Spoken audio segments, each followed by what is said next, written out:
Ką, sveiki, brangieji, tęsia mūsų paruošto maisto kainų reidą. Kad suprasti, kodėl mes esame kavoj, padarysim trumpą intro. Tai kas jau pažiūrėjot klipuką iš Maksimos, turbūt supratot.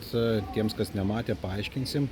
Tai šį pavasarį Maksima pradėjo tokią akciją nukalta kaina kavos pupelėms, po to išplėtė į visą kavą ir pradėjo demonstruoti tas tikrasias kainas, už kurias, reiškia, mes galbūt būtume, reiškia, pirkę vietoj to, kad gainioti mus su, reiškia, aukšta kaina ir po to skelbiama didelė nuolaida.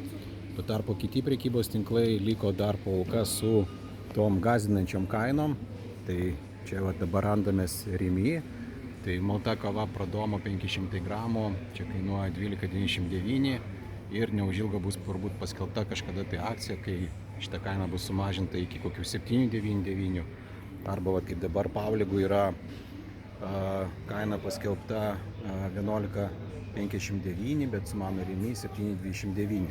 Tai yra ta dirbtinė, sakykim taip, kainodara, kai užkelta kaina ir nuo jos po to skelbiama, reiškia, didžiulė nuolaida, ir tai iš tikrųjų šiurpina turbūt ir mūsų emigrantus sugrįžusius iš Vokietijos, Britanijos, nežinau, Švedijos, Norvegijos, kai jie pamato va tokias kainas, sako, Lietuvoje yra brangu.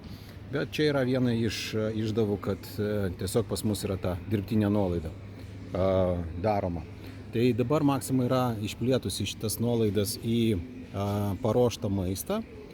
Mes jau apžvelgiam, pasirašėm savo tokias indikacinės, reiškia, pozicijas ir bandom pasižiūrėti, ar iš tikrųjų šitas veiksmas yra teigiamai paveiktų, sakykime, mūsų kišenės, ir galbūt tai ta plėtra iš tikrųjų kažkada tai paveiks ir, reiškia, konkuruojančius tinklus. Jie taip pat privalės mažinti tas kainas. Taigi einam pasižiūrėti ir neužilgo apžvelgsim. Na ką, iš paruoštų čia nėra labai daug sutampančių pozicijų.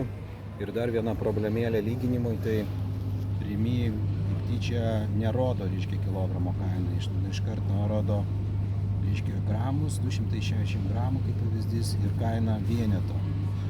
Tai apsunkina iš tikrųjų palyginimą. Bet pabandykim vieną poziciją iš tikrųjų, kuri leidžia palyginti, yra bulviniai blynai su mėsa. Kilogramo kaina yra 7,99. Maksimoje tuo tarpu bulviniai blynai su mėsa buvo 5,99. Na, kitos pozicijos gal dėl viso pikto užsifiksuokim, gal kas bus su kalkuliatorium galės pasiskaičiuoti. Taigi žemaičių blynai 260 gramų 2,49 €. Na ir Kijevo kotletas 270 gramų, čia 2 vienetai, 3,99 vienetas.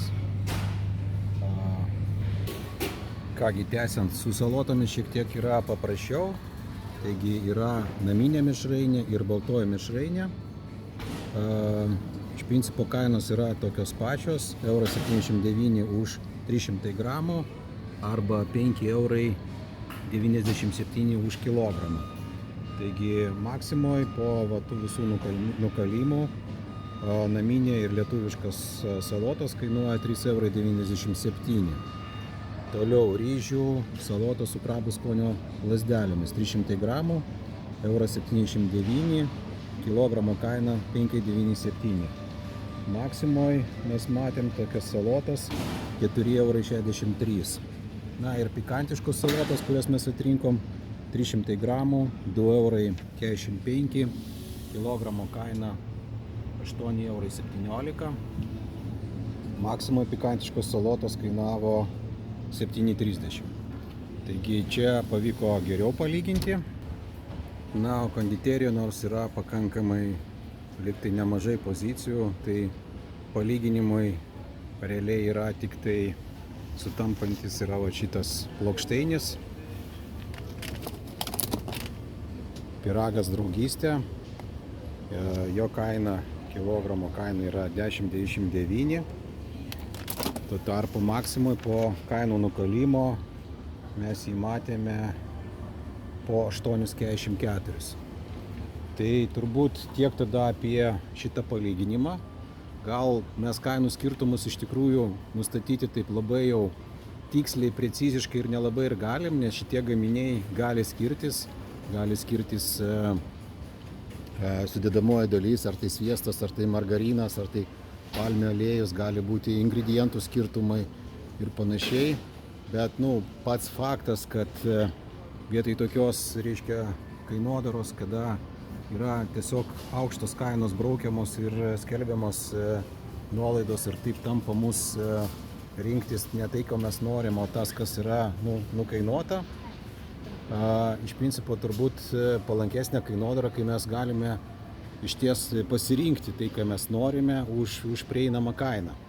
Tai nežinau, rašykite komentaruose, kokia jūsų nuomonė, ar visgi mes grįšime į normalią kainodarą, ar visgi būsime toj tokioj pseudo realybėj aukštų kainų ir didelių nuolaidų. Tai ką, tiek tada iš Rimi ir paskutinė mūsų stotelė bus Norfa.